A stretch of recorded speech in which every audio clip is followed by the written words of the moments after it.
ہیں بیٹی، اور ان کے علاوہ اگر دیکھیں بھائی ہے تو وفاق میں ہے، تو پی ایم ایل این کی ہی بیگیج جو ہے وہ سارا پی ایم ایل این کے حق میں ہی جاتا ہے. اس وقت ہمیں جوائن کیا ہے کاشف بشیر خان صاحب ہیں. بہت شکریہ کاشف صاحب ہمیں جوائن کرنے کے لیے. سینئر صحافی ہیں، سینئر انالسٹ بھی ہیں.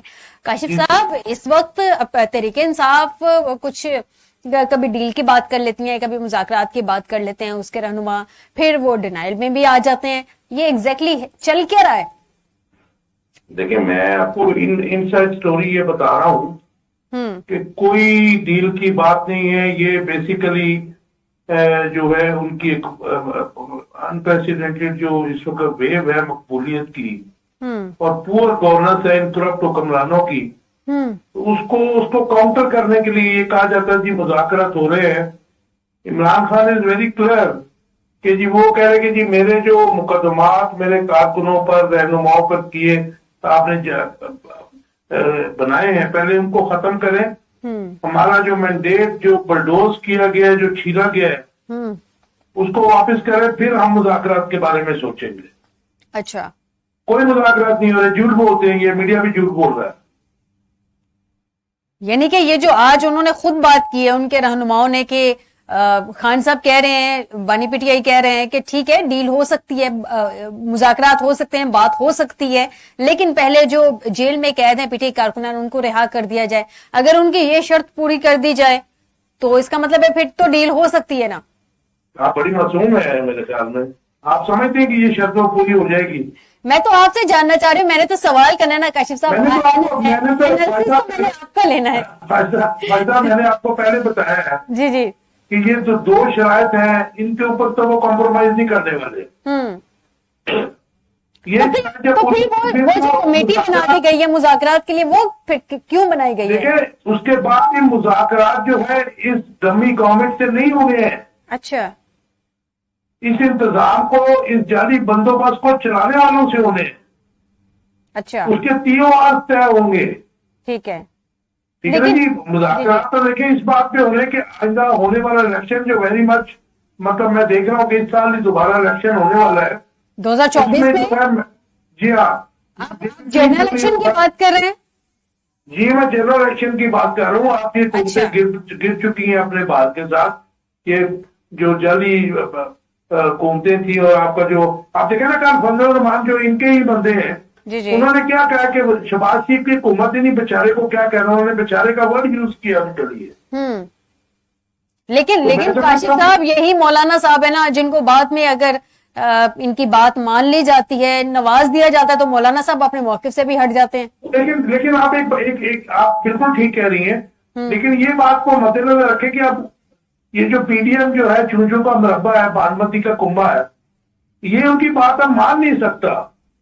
کیونکہ جب یہ اپوزیشن میں تھا انہوں نے وعدہ کیا تھا ان کے ساتھ کہ ہم آپ کو صدر مملکت بنائیں گے. تو بات تو جو آپ کو پتا ہے بندر بات ہوئی تو وہ تو زرداری صاحب بیٹھ گئے. اچھا، اس سے کم میں وہ راضی نہیں ہو گیا. اچھا، تو اگر میرے خیال میں اب 3 ماہ ہو گئے الیکشن کو، اس کے بعد اگر 3 ماہ سے مستقل مزاجی سے وہ چل رہے ہیں احتجاج کی طرف، تو ہمیں تھوڑا سا ویٹیج دینا چاہیے.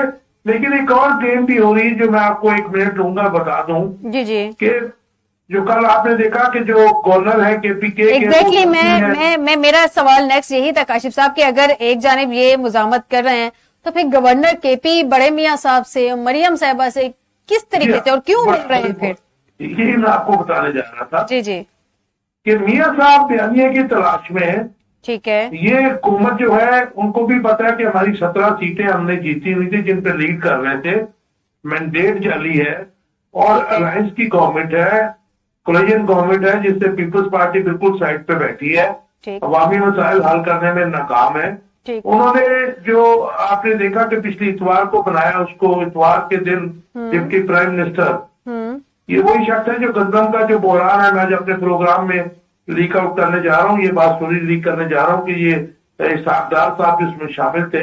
تو انہوں نے بنایا. تو اب یہ ہوگا یہ کہ تھوڑے عرصے کے بعد یہ، کیونکہ آپ کو بھی یہ پتا ہوگا کہ تعلقات جو ہیں شہباز شریف کے مولانا صاحب سے کوئی اچھے نہیں ہیں. کاشف صاحب اس سے پہلے کہ آپ تعلقات میں آگے جائیں، مجھے یہ جو آپ نے کہا کہ ڈار صاحب بھی یہ گندم بحران میں کہیں نہ کہیں حصے دار ہیں، وہ تو ساری یہ حکومت جو ہے سارے کا سارا ذمہ دار تو نگرانوں کو ٹھہرا رہی ہے. ہاں میری بات سنیں، اقتصادی کونسل کی جو آخری میٹنگ ہوئی تھی وہ 26 جولائی کو ہوئی تھی.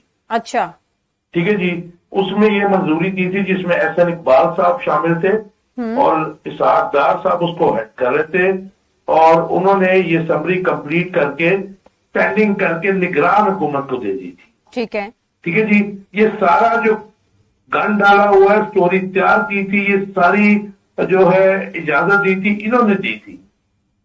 ٹھیک ہے جی. آپ سمجھ آئے نا جی گیم کیا تھی ساری. یعنی کہ ڈیسیژ جو تھے وہ سارے لیے تھے نگران حکومت نے، سوری معذرت کے ساتھ پی ڈی ایم 1 نے، اور ان کا رسپانسبل جو ہے اس پہ عمل درآمد کروانے کے لیے ذمہ داری ڈال دی گئی نگرانوں پہ. اور آپ پینڈنگ کر کے نگرانوں کو کہہ دیا گیا کہ آپ نے اس پہ عمل درآمد کرنا ہے، اور جب نگرانوں نے کیا تو اب اس پہ ذمہ داری ڈال دی گئی ہے. وہ تو آج تو آپ کو کہہ دیا کہ جی ہمارا تو نہیں، ہمارے تو سٹوری آئی تھی، یہ جو آپ کی سمری آئی تھی جی، تو ہم اس کو نہ ہم نے بڑھایا نہ کام کیا ہے، ہم نے اس کو اپروو کر دیا. اور آپ یہ دیکھیں کہ 26 جولائی 2023 کو یہ انہوں نے منظوری دی تھی، تو اس کے بعد آپ کی پہلی کھیپ ستمبر میں آ چکی تھی. میرا نگران آئے ہیں اگست میں، اور یوکرین سے ایک مہینے کے اندر ایک دم سے لندن نہیں آ سکتی ہے. یہ انہوں نے پہلے ہی ساری کھچڑی پکائی ہوئی تھی. 300 ارب کا ایک چونا لگایا، 84 ارب کا ایک لگایا، اس کے علاوہ کک بیکس. تو کاشف صاحب اب یہ خبر جو ہے وہ کیونکہ اب یہ کہا جا رہا ہے کہ جو ذمہ داران ہیں ان کا تعین کیا جائے، ان کو سامنے لے کے آیا جائے، وہ بھی نہیں کیا جا رہا. آج جو انکوائری کمیٹی بنائی تھی جی ہمارے ڈیفیکٹو پرائم منسٹر نے، انہوں نے جب یہ رپورٹ لے کے آئے کہ جی انہوں نے کیا ہے، تو نگران وہ جو تھا سیٹ اپ، اور اس میں پاسکو کے بھی کچھ لوگ تھے شامل، اس میں واقعی حکومت کے کچھ افسران تھے، انہوں نے اس کو مسترد کر کے ایک اور کمیٹی بنا دی. کمیٹی کھیل رہے کیونکہ ان کو پتا ہے کہ یہ کھرا چور کی طرف جائے گا. ایگزیکٹلی یہی میرا پوائنٹ ہے کہ کیوں نہیں پھر ذمہ داران کا تعین کیوں نہیں کیا جا رہا، کیوں اپنے اوپر ہی بات آنی ہے. جی ہاں، ذمہ دار خود ہے. ٹھیک، آپ سمجھ رہی میری بات. وہ دوسری بات بھی لے لیجیے، یہ آپ کو بڑے نیئر فیوچر میں نظر آ رہا ہے کہ یہ میاں صاحب نے اپنے بندے رانا ثناء اللہ، اسحاق ڈار، وہ جب انڈکٹ کیے ہیں ہارے ہوئے سارے لوگ، تو اس کے بعد یہ کوشش کریں گے کہ مزاحمت کا ایک ہلکا سا بیانیہ بنا کر گورنمنٹ سے آپٹ آؤٹ کرے، اس گورنمنٹ سے نکل کے باہر آئے. اور اس کے لیے ان کو مولانا صاحب کی ضرورت ہوگی، جو مجھے ڈر ہے، جو میرا وجدان ہے. کاشف صاحب میرے پاس وقت کی قلت، مجھے ذرا شارٹلی بتائیے گا، یہ جو ابھی بڑے میاں صاحب کے گروپ کے لوگ وفاق میں بھیجے گئے ہیں، یہ حکومت کو بیسیکلی اسٹرینتھن کرنے کے لیے نہیں بھیجے گئے، مزاحمتی بیانیے کے لیے بھیجے گئے ہیں. جی بالکل بالکل.